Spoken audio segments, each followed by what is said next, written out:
Welcome back to the Little Caesars Arena where we're gearing up for Cloud9 versus Team Liquid before the LCS opening ceremony presented by MasterCard. Before we jump into the matchup though, I'm excited to give you a sneak peek at this season's arc in HBO's Ballers, which has teams competing at the LCS studio as they try their hand at League of Legends. Gaming accounts now for over $100 billion in revenue. Games are overhyped and overvalued. Just what white record execs said about hip-hop. That is the meanest thing anyone's ever said to me, you monster. I'm only white on the outside. Life, it's all about getting outside of your comfort zone. Maybe gaming should be my next career. We gotta get you focused on your day job. I want to try something new. Staying committed to what you believe doesn't come easy. Esports? You know League of Legends, right? He wants to be a player. Are you serious about being a professional gamer? I like to play. Welcome to League of Legends. To the victor goes the spoils. Be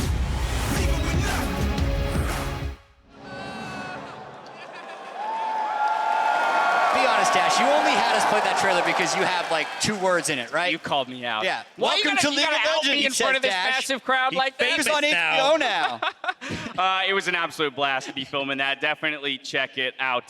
Ballers, an incredible show on HBO. The premiere is tonight, so keep your eyes out. It's hard, though, not to color today's matchup when we talk about it with the fact that Clutch Gaming took Team Liquid to 5 games just last week, where the championship squad had to go back to Sonateric to close out the series. Yeah, it was a super close match. They were pushed to the brink, and I think that's why people look at it, because they look at Clutch as a slightly weaker version of a lot of what Cloud9 tries to do as well. And when they're already being pushed that hard by a weaker opponent, it's really scary for Team Liquid.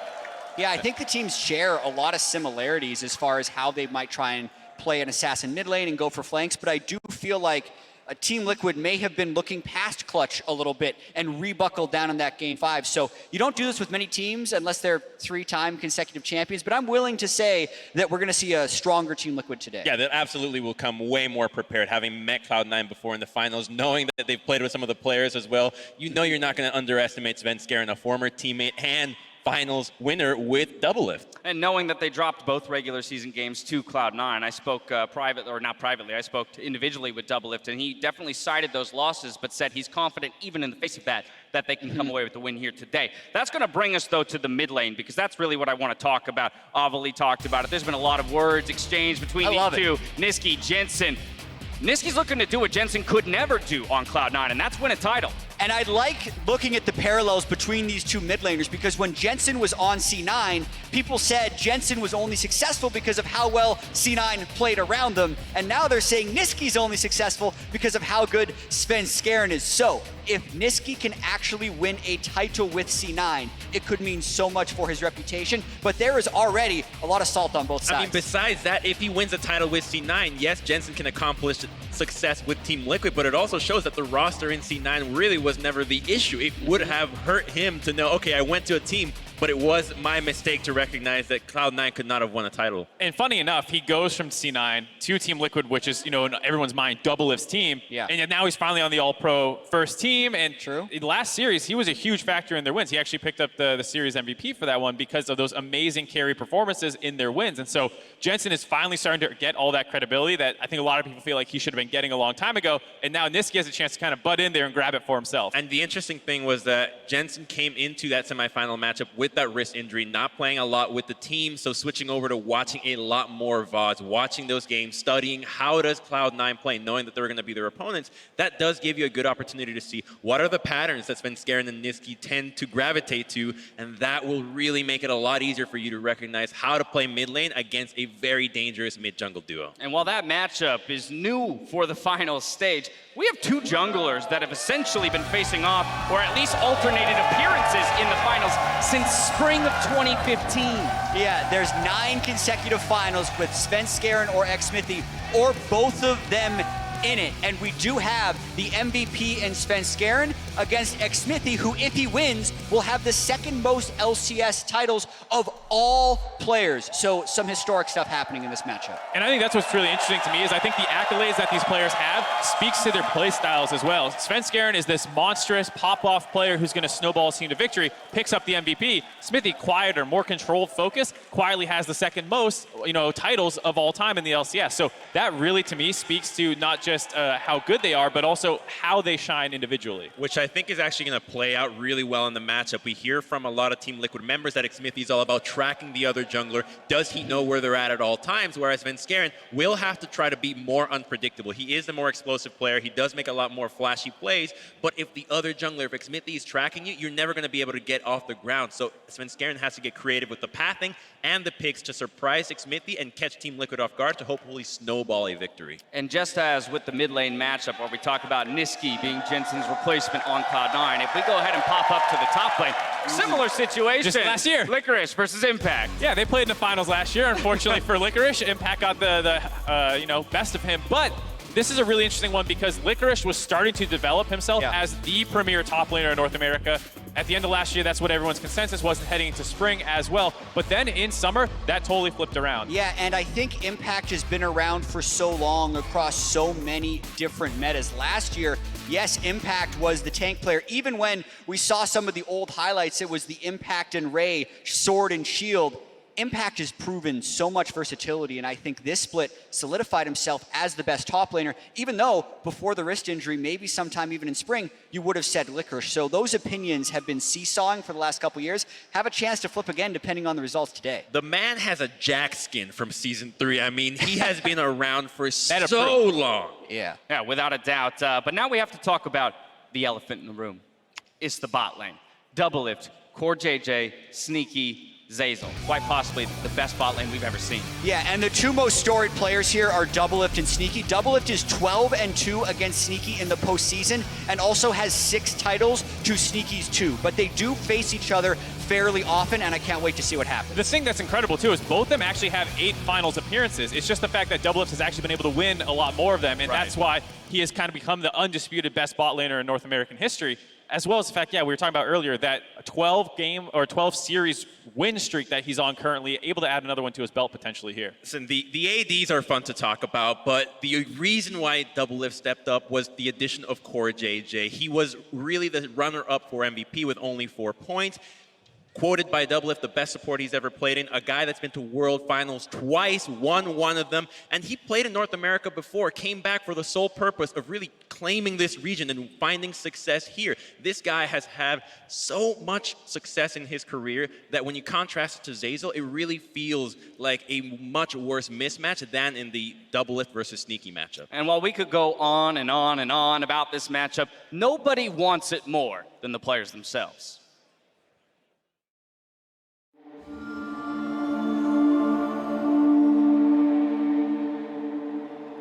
In the beginning, I was looking for status. I was looking for people to recognize me as a great player. People recognize me as a great player now. I was looking for a lot of titles.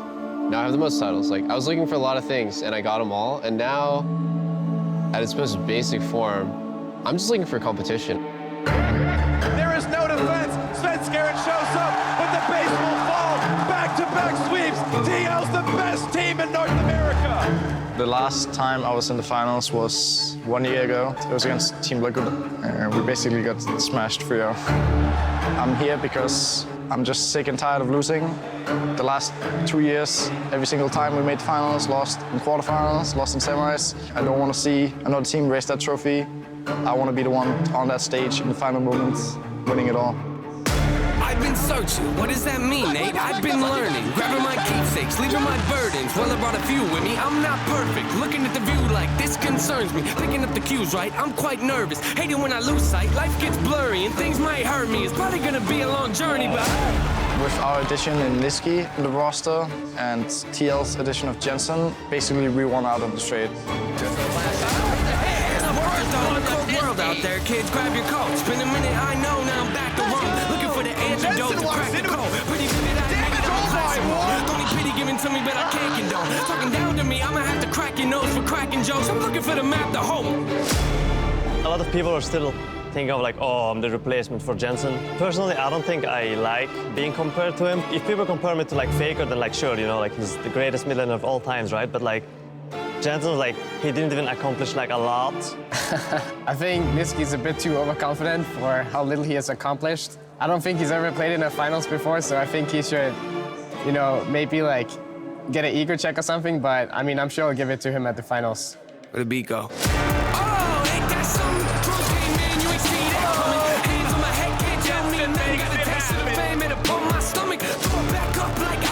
Team Liquid, show why they're the best team in North America. I said don't touch it. Now y'all done it. I can be critical, never typical. Intricate with every syllable, I'm a criminal. Intimate but never political, pretty visual. Even if you hate it, I'll make you feel like you're in it though. You call me what you want, but never call me forgettable. Liquid deep and dark, can never swim in your kiddie pool. Wait, I've been thinking the cinematic is beautiful, man. I don't know if I'm making movies or music videos. 3 LCS titles in a row. 4 in a row. If we're able to do it, I think we'll be the only team to ever do it.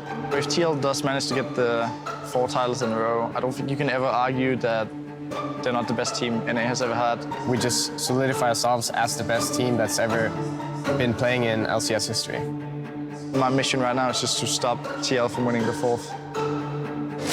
I think competition just drives my life, and being a part of finals, that's just what it is. It's like the ultimate competition. You know, I'm not gonna say that I'm gonna be happy if we lose, but I'm looking for a competitive series. I wasn't happy that Clutch took us to 5 games, but it was fun. And I hope Cloud9 makes it fun. It's that time again. Better grab your balloons and invite your friends. See, bounce back on, yeah, strap them in. Look at me, everybody, I'm smiling big. On a road right now that I can't predict. Tell me tone that down, but I can't resist. Y'all know that sound, better raise your fist. The search begins, I'm back, so enjoy the trip.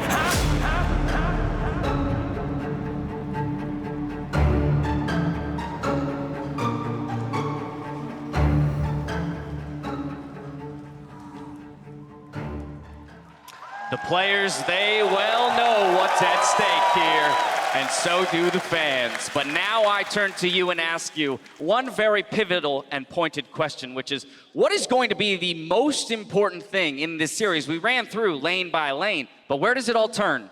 For me, it's tempting to talk about the bot lane, but I think that is most likely going to continue going in Team Liquid's way. But what's interesting is in the 2 games they played in the regular season, Team Liquid's bot lane was able to get advantages, but they were trumped by the advantages that were gained by C9's mid-jungle duo. And so if those are the team's win conditions, TL bot lane, C9 mid-jungle, they need to do something to stop that from happening again. Even if your bot lane wins, that's not enough. So you need to stop mid from popping off or actually snowball even harder through the bot lane.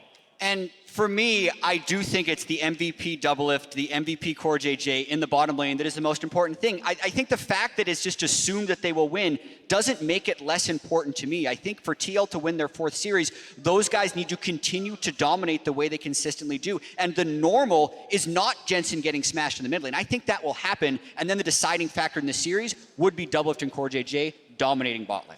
I don't feel strongly about any individual matchup. We're in finals. Everything that happened in this split doesn't matter anymore. It's all about both these teams are at the peak of competition and they can win on any given day. So emotions, being able to come out and bounce back with a strong draft as well. We saw yesterday Clutch being up 2-0. If you are not holding yourself together, you can be tilted off and win or lose a game. So I think that holding it down together, composure with strong drafts will determine today. The question we've all been waiting for. Who's going to claim the title here at the Little Caesars Arena? Down the line, Crumb, starting with you. Well, Dash, you heard it from me. Finals, all about emotion, all about whether that is continuing the momentum of a strong win or bouncing back from a tilting loss. And there's no place to learn that except having been there before. And when you look at the Team Liquid roster and you see that between all 5 players, there is over 30 years of LCS experience, this is a team that's on track to be the greatest team LCS has ever had, and you bet that 4-peat Team Liquid for me. TL here, does the bot lane do it? We don't have much time. I think they do, but I think it's extremely close. Mark?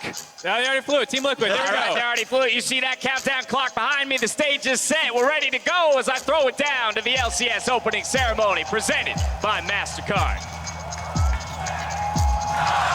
8, 7, 6, 5, 4, 3, 2, 1.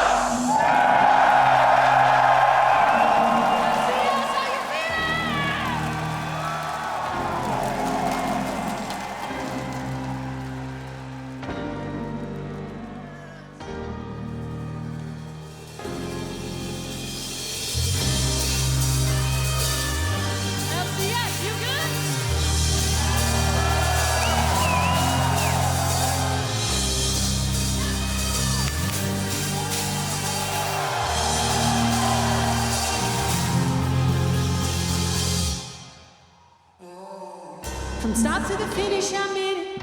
They say that I'm two-tunnel vision, 'cause all I see is you. I've given up taking the scenic, gas to the floor 'cause I mean it, 'cause I know that I can't lose, and I swear that I can't lose. So open up the gates and running, never gonna leave us empty. Running on the lap, running on the lap. I'm in love with this feet. Pushing all I got, pushing all I got. I'm in love with this feet. Running on the lap, running on the lap, running on the lap. Pushing all I got, pushing all I got. I'm in love with this feet. You tell me I don't know the difference in taking the money and winning. Well, it's up to me to choose. And it could take 1 million nails. I'm willing to risk it all, baby. 'Cause I know that I can't lose, and I swear that I can't lose. So open up the gates and run. Gonna leave us empty. Running on the lap, running on the lap. I'm in love with this feet. Pushing all I got, pushing all I got. I'm in love with this feet. Running on the lap, running on the lap, running on the lap. Pushing all I got, pushing all I got. I'm in love with this feet. LCS, you good?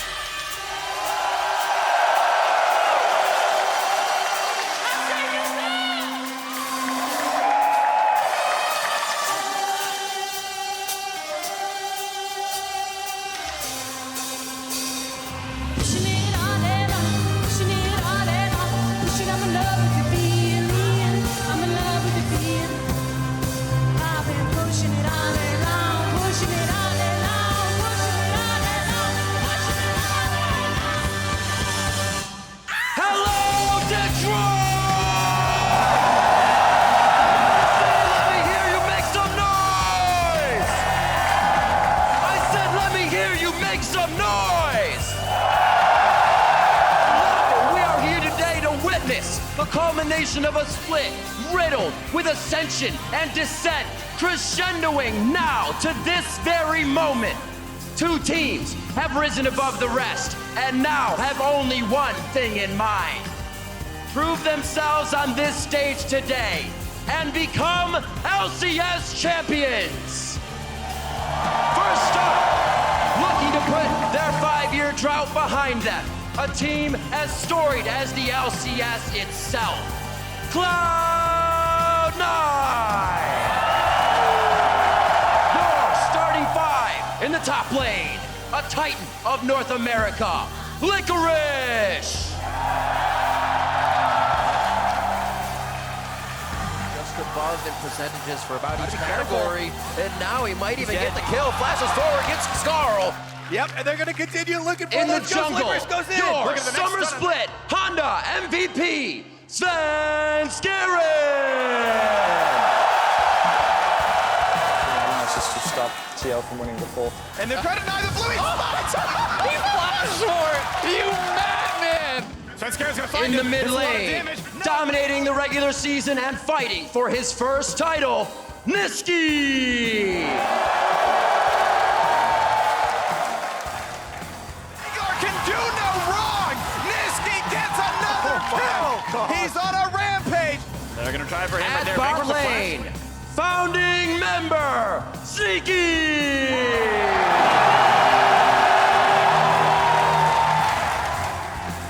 Get the Ignite down as well. No RDUs. They don't need that extra damage. They're following up with the DPS coming in from Nisqy. A few more shots. A double kill for the bot laner. And at support, an absolute backbone for the finalist squad, Zeyzal.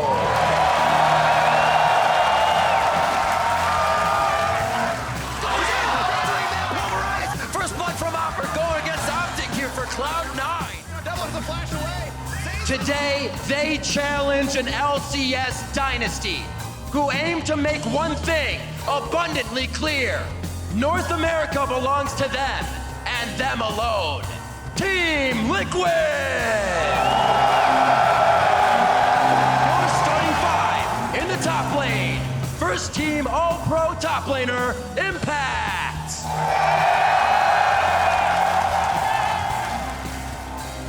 Run away from this one, but 3 versus 1. Here comes the Zhonias. It buys a couple of seconds, and Pyrrhixon has to both get away. Impact In the jungle, outplays the fight. 5-time LCS champion, Xmithie!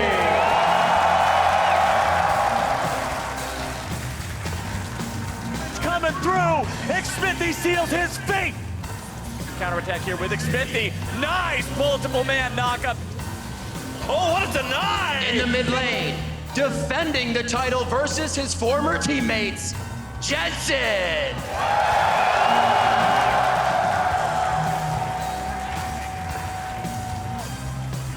Wreaking havoc, and that is how you carry a team. Jensen For the bot lane, the most decorated player in North America, Doublelift.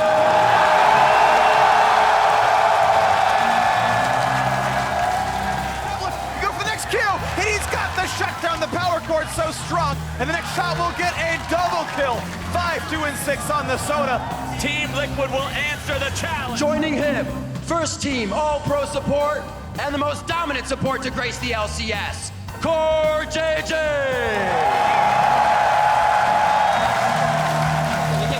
We can go. The Yuumi bouncing around between whichever member is most pertinent. Yeah, don't flash. Any don't flash, we can get.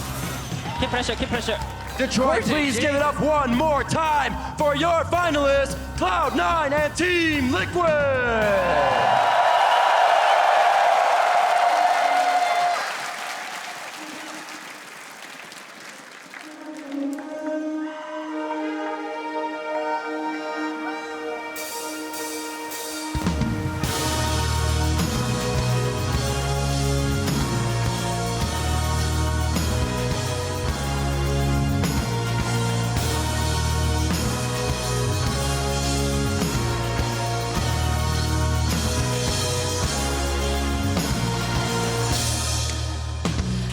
Searching, running, riding all night long.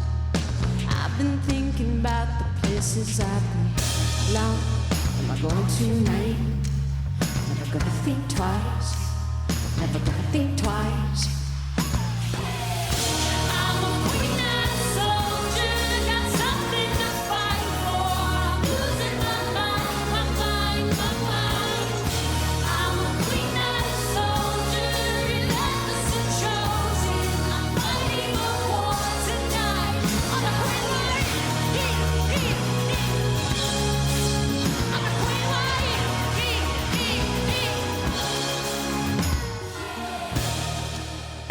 I've been plucking at these strings for 7 days, posturing like what it's been. Am I really this way? Is it more than a phase? My mind's got me wondering. I'm a queen and a soldier, got something to fight for. I'm losing my mind. I'm a queen and a soldier, relentless and chosen. I'm fighting a war tonight. I'm a queen like I'm a queen like I'm a queen like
so much, Detroit.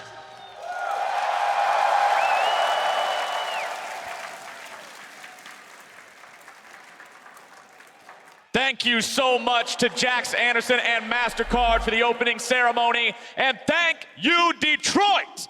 Welcome to the grand final here between Cloud9 and Team Liquid.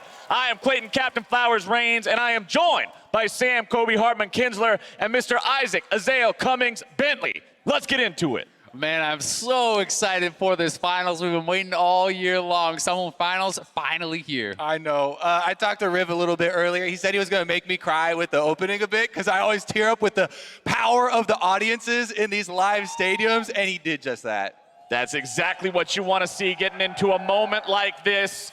So much on the line here for these two teams. It's been so long since a Cloud9 banner flew victoriously in the LCS arena, and for Team Liquid to be the first team to ever get them back to back to back to back, there's a lot to play for here today. Yeah, and the players have made it abundantly clear how much it means to them. Svenskeren saying it is his mission to prevent the 4 in a row for TL, and Nisqy and Jensen seeming like no love lost there. Over 5 years since Cloud9 has had that victory. Sneaky's been on the team the entire time. He's the only one with those championships for the team, and it is going to be a lot on that bottom lane. The analyst desk spent a long time talking about the bottom lane matchups between these two historic LCS players. Well, enough of the wrap up here from us, gentlemen. We are getting into Champion Select now to kick things off here for the first time today in what many people are hoping will be a 5-game battle between the #1 and #2 teams of North America. Which one's which? Well, we're here to find out. All right, one of the biggest points to contest in pick and ban right now, especially for this matchup, is the mid lane. Already you can see Team Liquid do not want to let Cloud9 snowball off of the mid and jungle duo. So all mid and jungle bans here, some of the most potent early game in all of League of Legends. Yeah, and this Gragas was massive for Svenskeren in the semifinals. Such an important pick to really pick up the pace of the game. This is something we were wondering, would the Gragas fall through picks and bans? Obviously not, and now I think Jarvan is going to become very highly contested because Svenskeren wants to get active. And as Team Liquid are banning towards the mid lane, Cloud9 will be doing a lot of the same. The Corki, the Akali, both going to be taken off the table. We saw what Jensen did to Clutch Gaming in the semifinals on the Akali pick, but also the Yuumi tax has to be paid. That'll be the other one as Team Liquid lock in the Aatrox. I'm so interested to see if Licorice has anything prepared for this Aatrox in particular. The Kled is an answer he has used in the past. This can be a strong matchup. We have seen Camille and Jax also use this answer elsewhere in the world. People do not want to see Karma after yesterday, Azale. The crowd, immediate reactions as they remember that series. It does not have to go to the top lane, but it very well could go right into the Aatrox. She does have her own speed boost to try and dodge out on the early power of the champion. She could poke away at him and try and take some of that early game out. And we're looking for Svenskeren's champion right now. It looks like it is actually going to be that Xin getting locked in here. Early game, that is the name of the game here for Svenskeren, the MVP, looking to dominate Team Liquid in these early minutes. Cloud9 know their opponent well. Team Liquid usually will look for later mid-game and late-game team fights. He wants to get the early game started very quickly. Zeyzal extremely potent in that early game. Very, very strong ganker.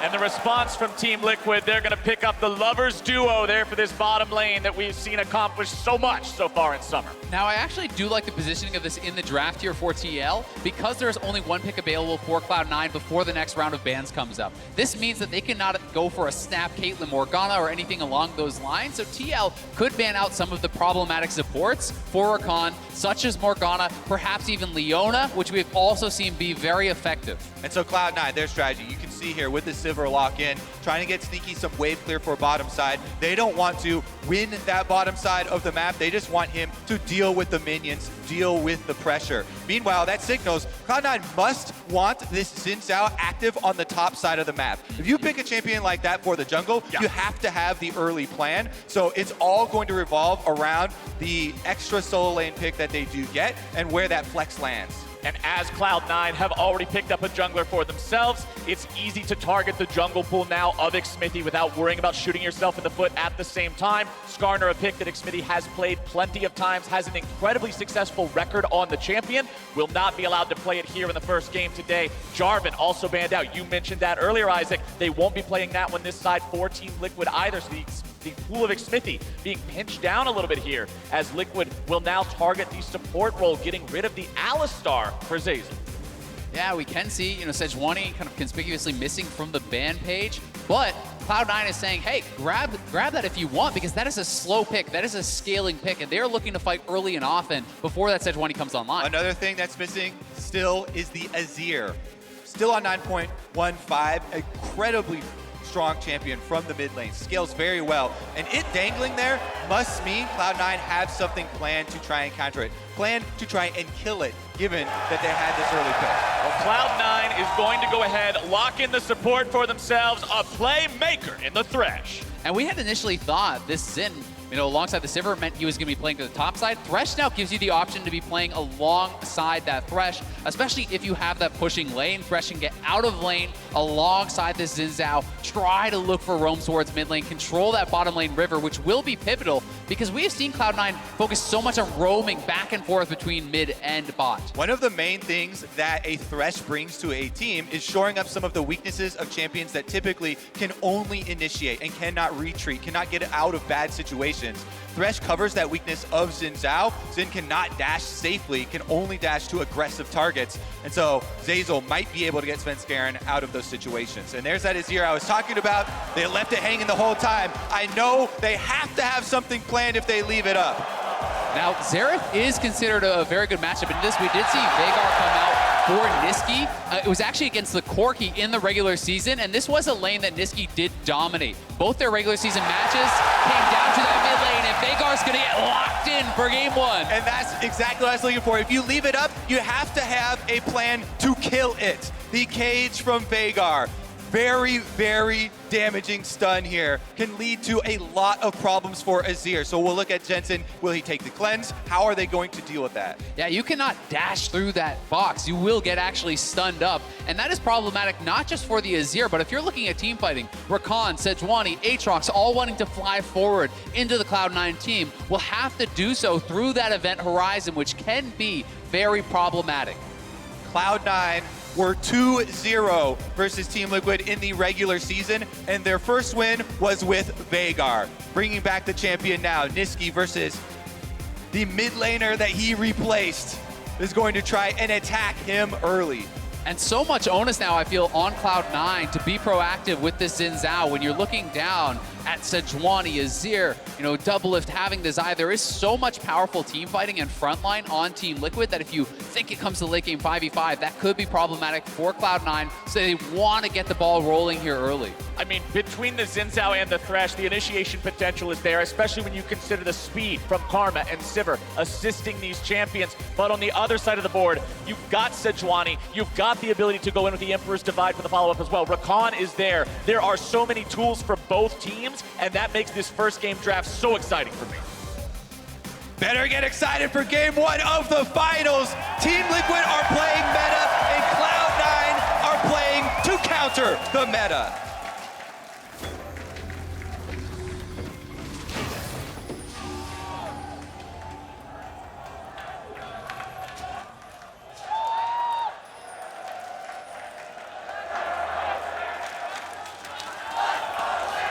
The champions are out onto the rift. The towers come to life, and the summer finals officially begin here. Team Liquid and Cloud9.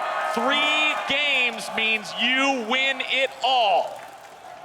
Now, somewhere I am going to have my eyes on in these first couple levels really is that top side. Karma, starting with that level 1 mantra with the ultimate, you are going to be running this lane for those first 3-4 levels before Aatrox starts getting access to more CDR, more points in the queue, and can begin to look to fight back.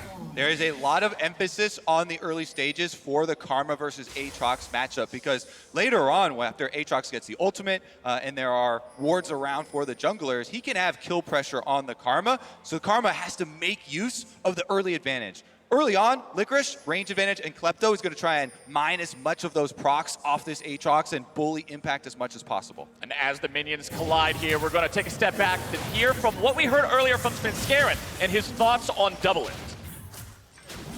Yeah, I think I've been kind of jealous the last 2 years of Doublelift just winning everything.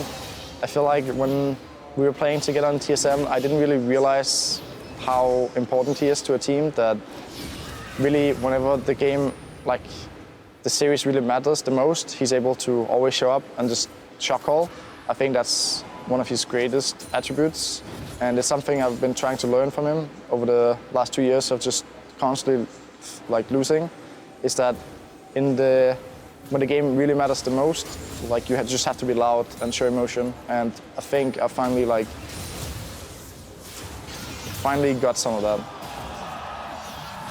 Finally getting some of Jensen there in the mid lane now too, but it's going to be Xmithie coming in for the counter gank. Svenskeren is slowed down. More of those procs going to be applied. Stun over the wall.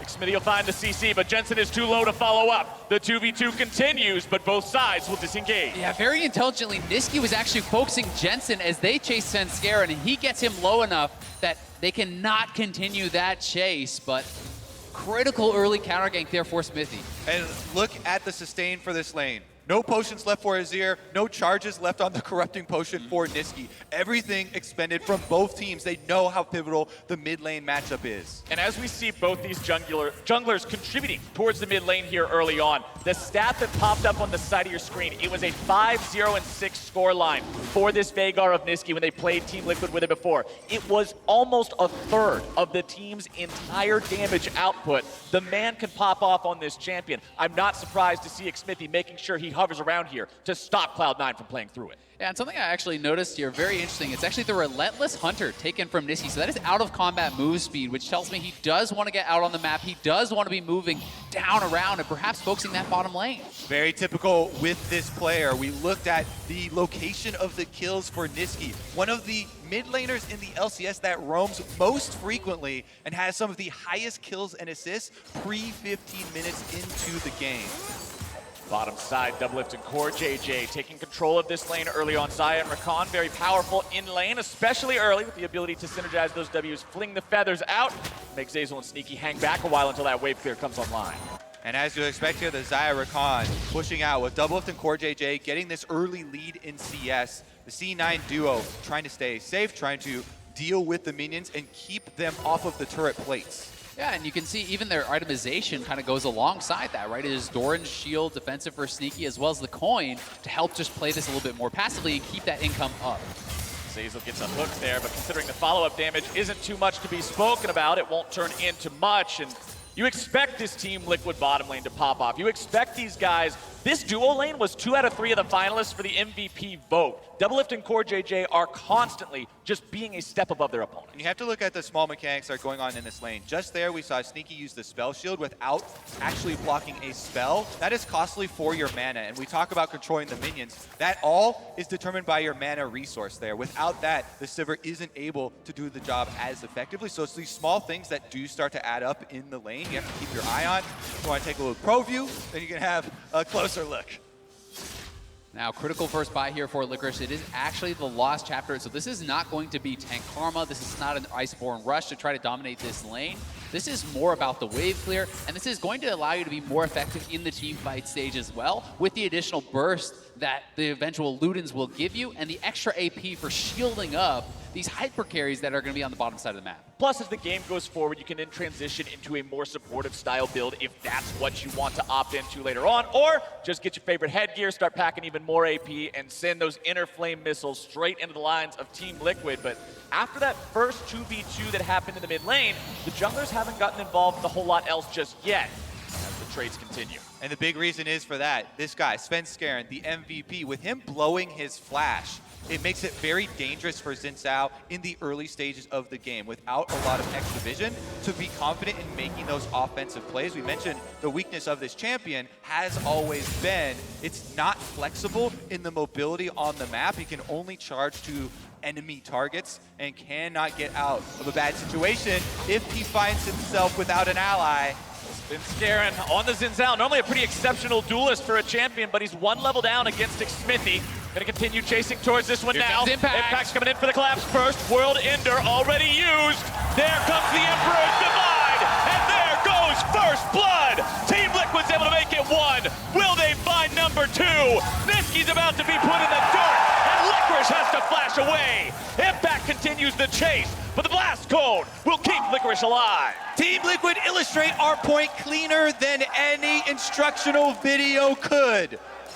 Svenskeren's flashless Zeyzal immediately punished as they chase Xmithie into the jungle. Impact roaming down from top lane first. And you could see Team Liquid was expecting this mid lane pressure. You know, multiple wards were already set up around this mid lane trying to protect, and it was actually the battle on that top lane pink ward. And we got a 2v2 in the bottom side. Sneaky's gonna be taken very low. Zeyzal tried so damn hard to save him, but the hook will not do it.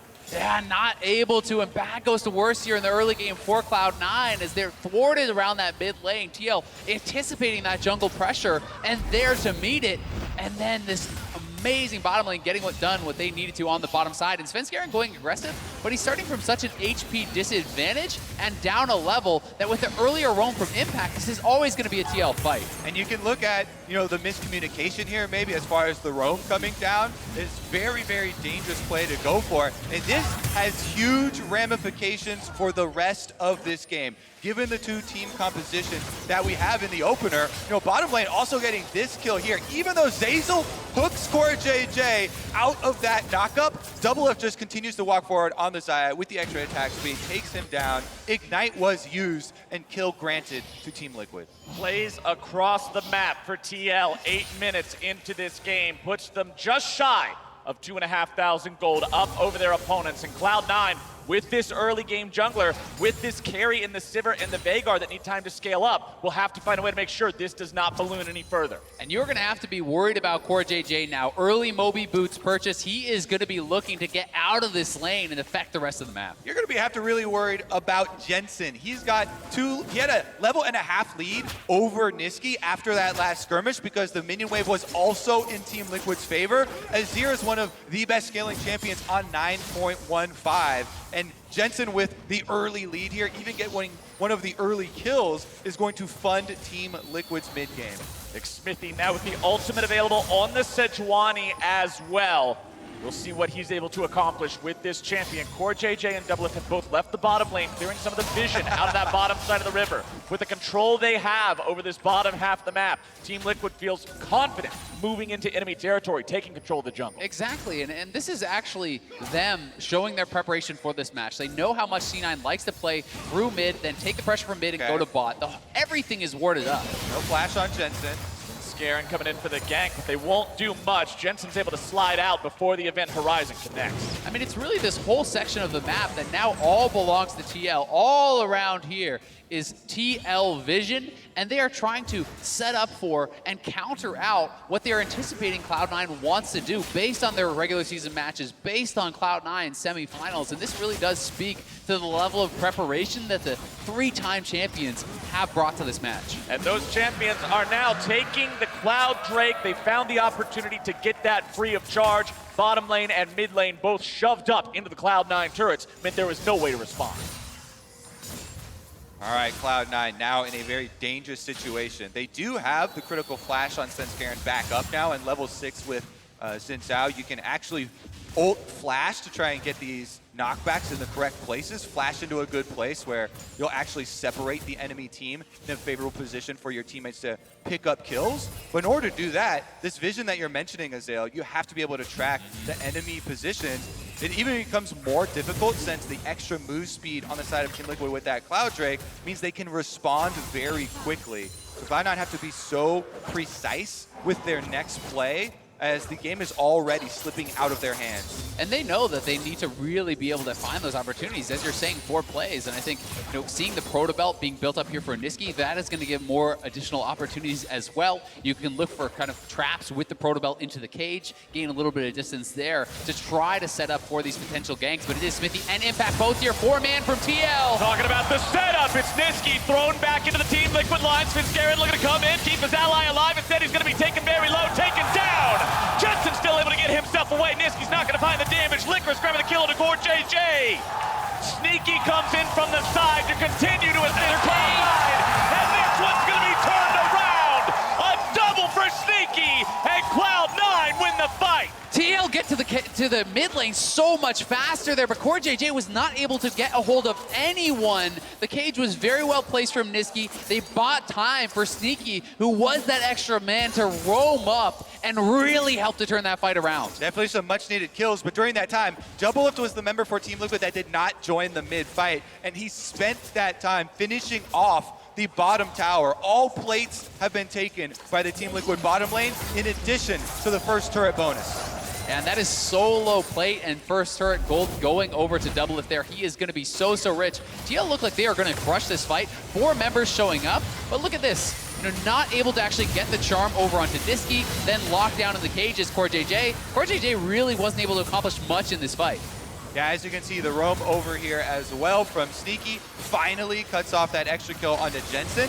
So Cloud9 actually get the money where they want it, onto the Sivir, because with the game slipping away into Team Liquid's hands, their hope is now to have Sneaky with multiple crit items be able to carry a team fight. And when you're looking at the gold differential between these two bottom laners, Sneaky just got 2 kills on that roam, and yet he is still 1,200 gold behind. So those were critical kills. If you make that move and don't get that payoff, you are desperately behind. But I like the fact that they went for the move. They knew how far behind they were. They made that happen. Yes, you know you're leaving that turret vulnerable to Doublelift, and yes, he got a lot of money for himself. But Cloud9 is not a team to simply let Liquid run away with the early game. And very clearly, you know the next steps when you take down bottom lane uncontested, Team Liquid can swap their bottom lane up to the top side of the map where the Rift Herald is. They've already taken the dragon off the map, so there's nothing for Cloud9 to try and answer with. Team Liquid pressuring this Rift Herald. They actually draw it out, and C9 have all members here. You can see on the map, Impact is split pushing down there with the Aatrox with the teleport advantage. So they're just trying to delay Cloud9 and slowly bleed them out of more resources. And as we could be getting into a neutral territory fight here soon, it is very important to keep our eyes on which resources are available. Ultimates up across the board. Flash down for Svenskeren, down for Nisqy, down for CoreJJ. Everybody else has that ready to go as Team Liquid will pick up the uncontested Rift Herald. There's only 8 seconds left in the turret plating, so they won't grab the extra money from that one, even if they summon it Shelly better immediately. get her Nikes on. Yeah, she better be running up there, but I don't think she'll make it in time. The plates are gone, but that does mean with a Shelly charge and a few auto attacks, Team Liquid can take down another turret. Yeah, and putting more gold there into the hands of Doublelift, the winningest player in North American history now. Certainly set up to carry in this game, and even this Karma versus Aatrox matchup, we talked about the early levels and the early stage being favorable for the Karma. Impact has picked up a lot of extra gold from these kills, has a ton of CDR in his pockets. When he completes that Black Cleaver, this is going to be very, very difficult for Licorice. She's reached the stage of the game where he's building towards Ardent Sensor and support items, and that is not going to be a favorable 1v1 at any point for the rest of the game. Yeah, a 1v1 is going to be difficult, as well as a 5-on-5. Aatrox is a massive team fight threat. The one counter that Cloud9 have drafted for themselves, though, is, again, the big cage from Nisqy. They're hoping that this Veigar control of the area of the team fight will set up Zeyzal for the Thresh to land the more difficult skill shots. But as we continue moving towards what is now the mid-game, as we've seen the laning phase end here, second Drake spawns, and on spawn immediately taken by TL. Cloud9 knows these fights in neutral territory are just not plausible at this point. Yeah, they really are not. With the advantage that TL has, with the vision advantage that TL has, they have got to play it slow. They have got to play it safe. C9 needs to wait for that perfect opportunity, and it really just becomes a question of, will TL actually show that to them? All right, CoreJJ trying to get some deeper vision here. Since they've rotated their powerful resources up to the top side, they're trying to get vision to see if Cloud9 try and send anything to answer. So they know Svenskeren's here. You can see on the minimap, Azir coming up too. Oh, Doublelift going real hard here. Sneaky taken down to 200 HP. Doublelift having to pop the ulti to make sure he doesn't overstep his bounds. Yeah, and this is an aggressive move to actually push Sneaky back to base. He's not running teleport, so that essentially means you send him back to base, that turret is yours. And Cloud9 are actually going to evacuate the top side of the map. So that is an aggressive play, more so for the turret pressure than the kill. There's a reason why people talk about Doublelift so often, and specifically versus Sneaky.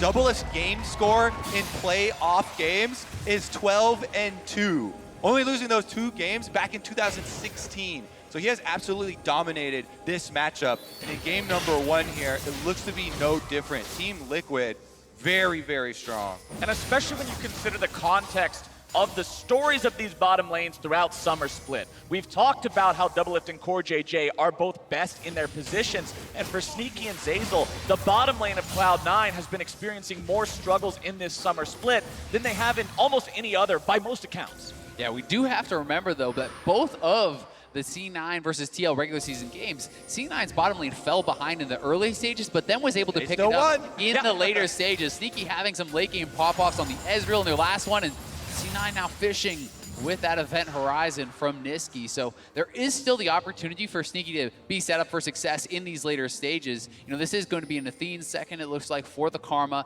He is going to have that support and does have the opportunity to carry. And with a champion like Sivir, and especially when you've got a guy next to you like the Veigar, the scaling on these champions is just through the roof. You can't ask for much better. So Cloud9 can at least count on that as we move forward, but Team Liquid still maintains momentum. They maintain the lead here for now. They'll continue pushing onto the mid lane, tier 1. Xmithie's ulti's not gonna find anybody, but now the fight's gonna be separated. Impact in some trouble, gonna be found by 5 men now. Shut down over to Cloud9. CoreJJ! For oh so far, CoreJJ gets nothing, and C9 get 2.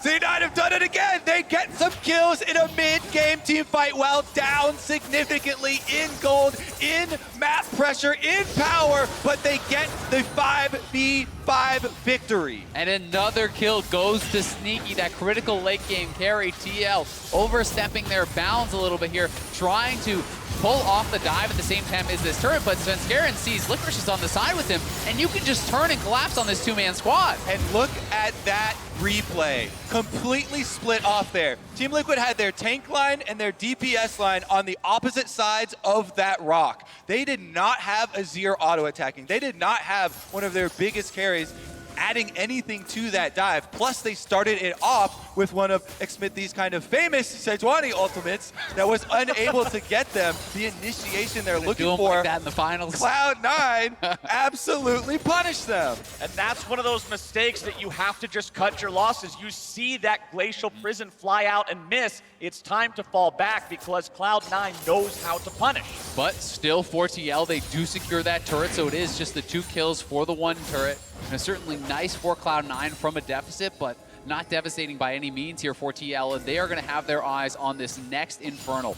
Cloud9 as well knows this will be critical, and that is why we are beginning to see all of this vision really placed here around that dragon on this bottom side of the map, this whole area, you know, trying to set up for potential picks in this next 45 seconds when the Infernal spawns. I mean, considering they have had to yield every neutral objective so far, both Drakes and the Rift Herald, no contest whatsoever on the side of Cloud9, the question becomes, at what point do you just have to say, gold lead be damned, we're falling too far behind, we're losing too much? If scaling's what you're counting on and you're up against an Azir and a Xayah with triple stacked Infernals, things can be bad. But over the ball they go. Xmithie's in some trouble. The CC coming down. Xmithie's still going to be kept alive. Svenskeren goes on a rampage, and Sven gets away. CoreJJ's at 100 HP. Cloud9 bringing in the rest of the cavalry as Nisqy tries to escape. The event horizon comes down, but Jensen is in hot pursuit. Nisqy will continue firing off the spells, buying time for his team to attempt the Infernal. Impact and Jensen will still keep chasing and will finally bring him down. Yeah, and they're not going to have time to do this Infernal. Svenskeren is too low there. Despite the fact that they get the kill on Xmithie, Nisqy's going to get sectioned off, and it will be TL starting this up, but Svenskeren is staying around for potential steal. Will he be in time? There's no smite for Team Liquid. Xmithie's coming from base from just dying, but Cloud9 are low on health. Cloud9 see the opportunity to go in though. Xmithie's got the damage. Svenskaren's going to be close. He grabs the Inferno. Now they're looking to get the hell out of town. Oh! The Emperor's Divide and the routing of Cloud9. Impact gonna clean up off that ultimate engage from Jensen there, sweeping Cloud9 off the map, but still, Cloud9 get the Infernal. Can TL run to this Baron and threaten here? I don't think so just yet, but there are pings in the area. There's also vision control for them, so I'm excited to see what happens in the aftermath. Here's a look at the pick. Zeyzal on the Thresh. He gets the hook. He also saves Svenskeren for now allowing the Zhao to run out after this and be there for the dragon later. Teleports start to come in. Impact roaming up the river, and this chase here on Nisqy actually delays for Xmithie to get back up from Sejuani, run from the base. You can see him running right now. C9 have the plan. They send Svenskeren in with the lantern there. Dark Passage getting him out, but Jensen, their old mid laner, comes to say hi once again, sacrifices himself for 2 kills, pushing them back into Impact. Yeah, sweeping in that bot lane. Here is the pro view replay here from Jensen. Knowing the lantern is down, knowing the flash was used there by Licorice, sweeps in the bottom lane, does go down as a result, but certainly well worth it on the play. But we aren't done yet, ladies and gentlemen. Svenskaren's going to be caught out, but CoreJJ is the first to fall. Zhao Ultimate doing wonders to keep Cloud9 alive in these fights. And the Thresh. We said it would shore up some of the weaknesses of Zhao as a champion. Zeyzal is doing just that. These dark passages are keeping him alive. Yeah, they have been so critical, and CoreJJ, I think, is going to need to get a QSS to be able to effectively playmake in this game. He is getting locked down so heavily by the event horizon, by this Thresh, and really needs the ability to go aggressive and look for those signature engages. Now these fights continue to be exciting, but Team Liquid still have far more firepower. With the extra gold, they've turned it into items here. Big 2 item power spikes are coming across the board. And very quietly here, Impact now has 5 kills on the Aatrox, that team fighting giant. Nisqy with a very confident back there, knowing that he was going to get out before the Rakan knockup would have come through. Gets himself away to safety, and here's a little bit of a checkup on that split push situation we were talking about earlier, where the Aatrox will continue building these very powerful duelist items, Black Cleaver, Death's Dance, and Athene's Unholy Grail just doesn't have the same weight to it. Yeah, I mean, without sort of a healing debuff, you're never even going to threaten Impact, so really all you're trying to do here as Licorice is actually clear the waves and prevent him from getting turret damage. It is no longer about harassing Aatrox whatsoever. You are not going to be able to get anything done there. Baron alive, 23 minutes into this game, still a 4,000 gold lead for Team Liquid, despite the fact that these fights have seemingly been favoring Cloud9. That gold lead just continues piling up for the TL squad, 3 turrets to 0. A lot of that, also including plate money, is a massive contribution to this team's lead. All right, whenever there is one of these stacking champions in the game, like Veigar, I like to check in on the passive. He currently has farmed 183 extra ability power off of the passive for Veigar. So Nisqy is definitely scaling up there, but C9 still have to make creative plays in this game because Team Liquid, holding the vision control over them, are daring anyone to come face check. And my real question is, is TL comfortable in this position, or will they be the ones to start up there? Hey! With the scaling on their side and with the powerful front line, they are going to be content to just continue to farm this one out and wait for C9 to feel that pressure, the lack of vision around the Baron, and try to do something about it. Cloud9 still just clearing through their own territory right now. You can see most of their wards are placed down on their side of the map. The river controlled by Team Liquid. TL trying to force those wards further into the Cloud9 jungle as well. Scuttle Crab secured in time by Jensen. Of course, Sneaky's able to steal that one away. Cloud9 will try to fight back in the vision war here, but it's pretty difficult considering the control Team Liquid has.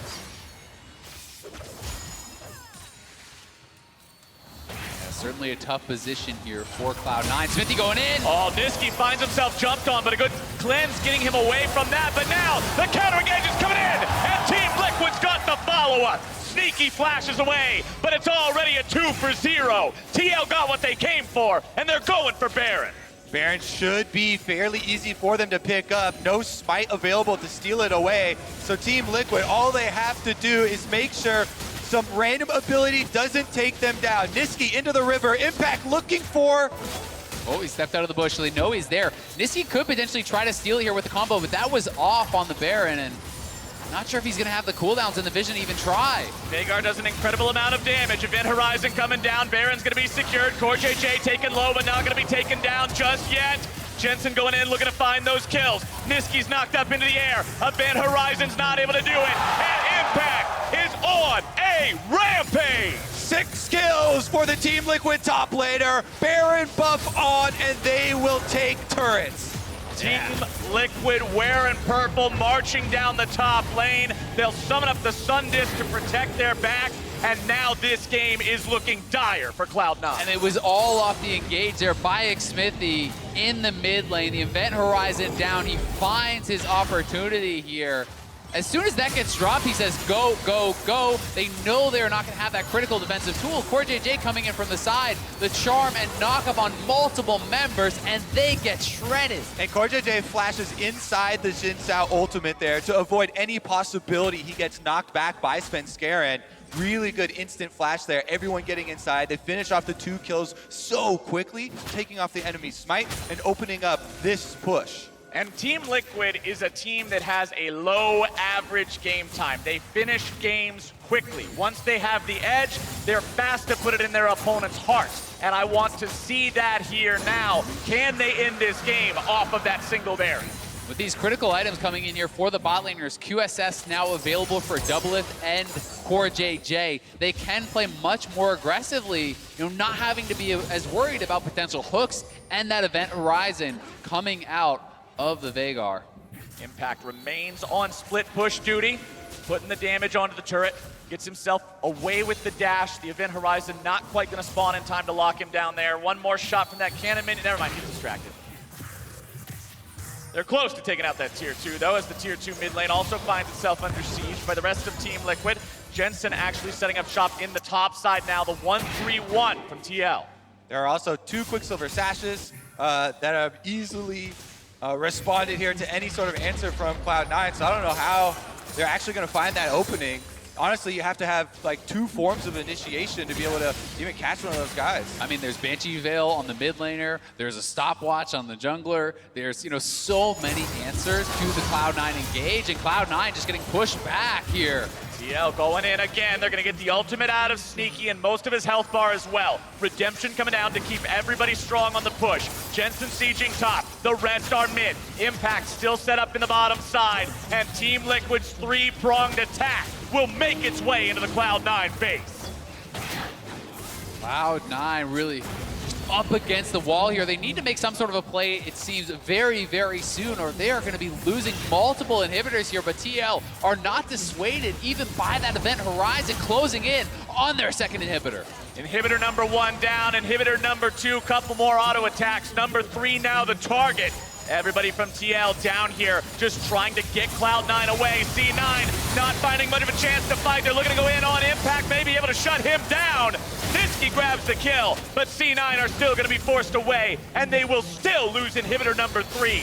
A man down, but not deterred. Team Liquid will look for the Nexus turret.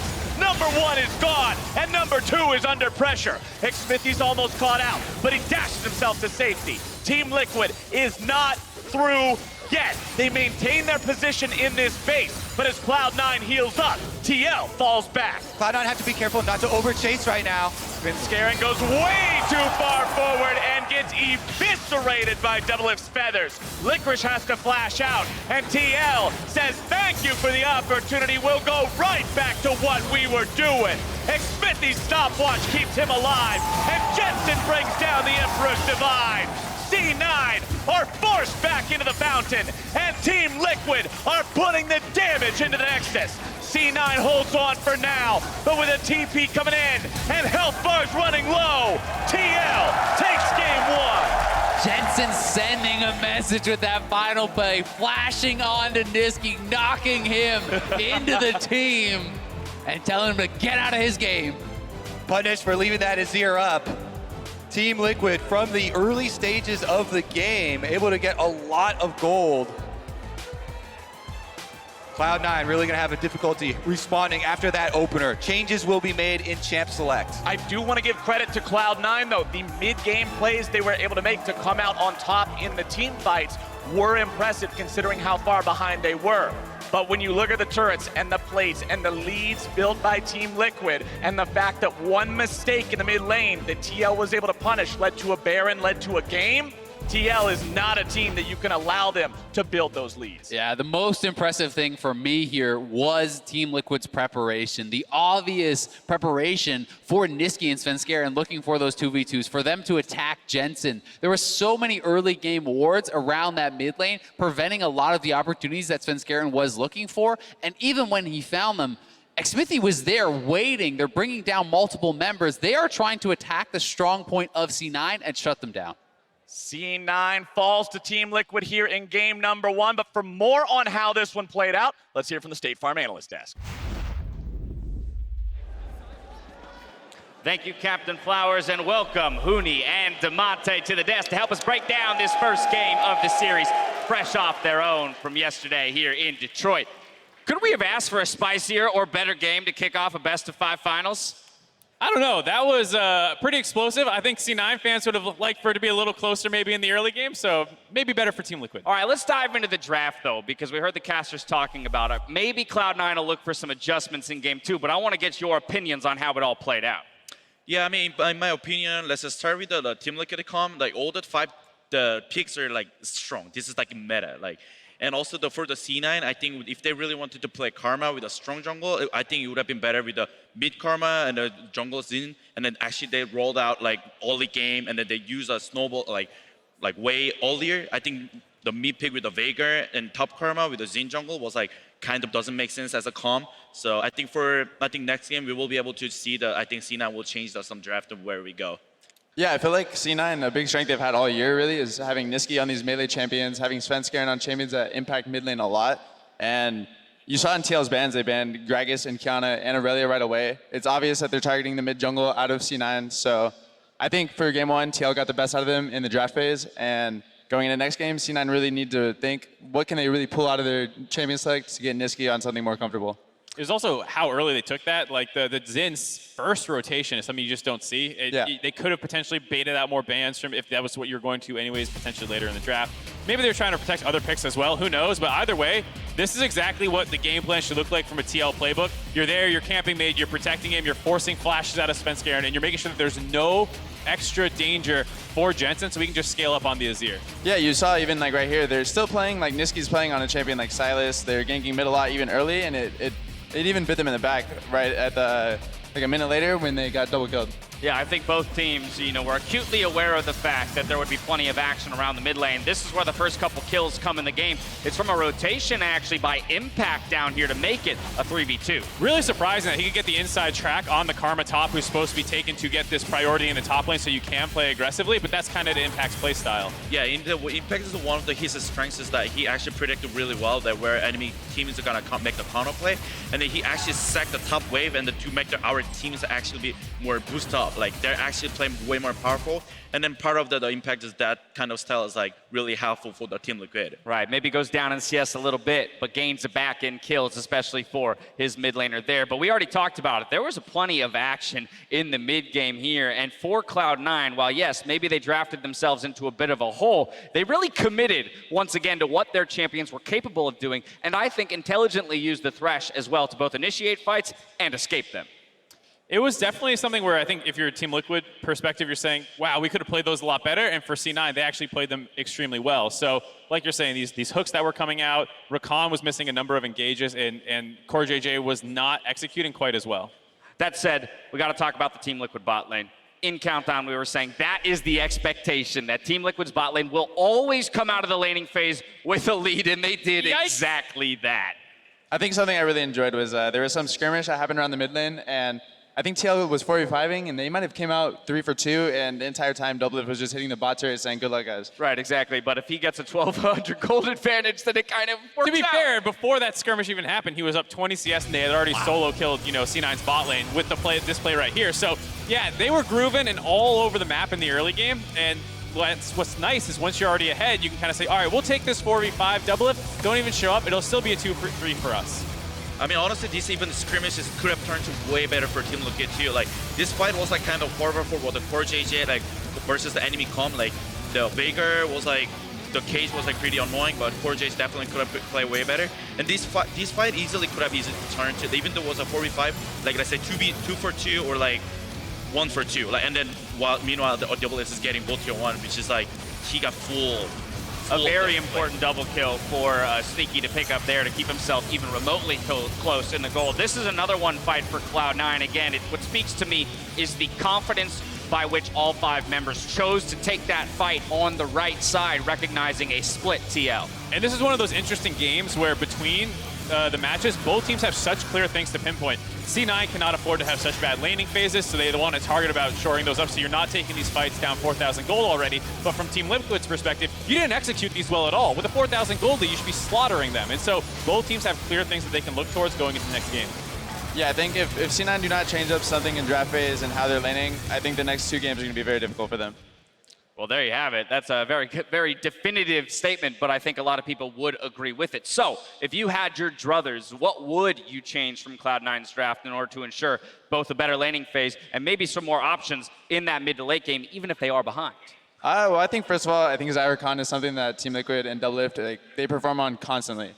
And then on top of that, I spoke on it earlier, but I would like to see them get Nisqy on a melee champion, something that's good at skirmishing. That way, these level 2, level 3 ganks that Svenskeren put on mid lane maybe mean a little bit more. Yeah, I think they should be able to do that moving, hopefully, to blue side. You'll hopefully correct me. I'll let you know when I have that information. We're always waiting on bated breath for what the side selection Either way, will be. I doubt TL going into red side is going to ban Qiyana, Aurelia, and Akali. One of those should get through, and they should be able to first pick that for C9. So most likely, they'll get a much more comfortable matchup for Nisqy. You guessed it right, C9 blue side. Huni, specifically looking at that top lane. Again, you talked about how strong impact can be, even in a matchup where the Karma should have the advantage. So what's the response for Licorice? How would you pilot this matchup against Impact? I mean, for me, also, it's like really important is when versus the Impact is like he's one that like really unpredictable. Like let's say even though I'm winning, like he just sack the wave and he go to one of the person that go to dragon. Like even though he lose the turret, he's gonna get the dragon. I think it's more important is having like better communication between that. Like let's say even though I have prior this time that like small window that he's gonna be moving. Final and point. careful that. Oh, I was going to ask, do you think it's worth then going for a less lane-focused champion and something that can kind of match him in the mid to late game a little bit better?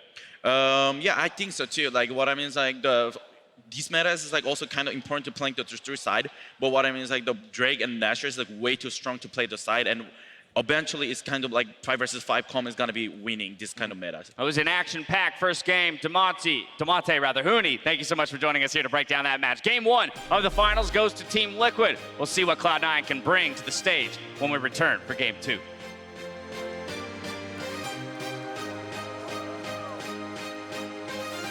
That guy's living it. That's me. Look at that thing.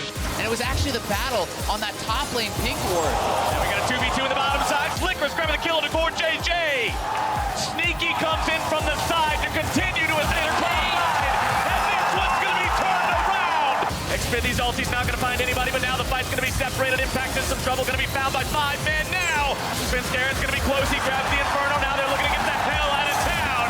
Oh! The Emperor's Divide! Xmithie going in. Oh, Nisqy finds himself jumped on, but a good cleanse getting him away from that. But now, the counter engage is coming in.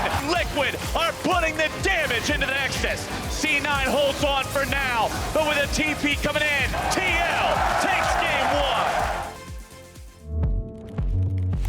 1. At Rocket Mortgage, we get it. You're into RPGs. And us? Well, we're into APRs. So why are we here? Because a home is more than a house. It's your escape, your fortress, your arena. So we'll be here when you need us, handling house, so you can do home. Rocket Mortgage, official mortgage lender of esports. A great product can define the present, but it takes the unprecedented to define the future. To go beyond what's next and change the world of gaming. To make history, break ground, and force the universe to take notice. The world's most powerful and most upgradable gaming laptop with Intel Core processors, the Area 51M, defines the future of gaming.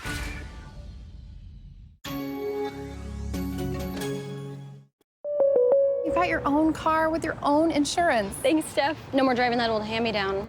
Surprise! No, I'm not gonna get a date in this. We had a lot of great dates in this car. No, ew.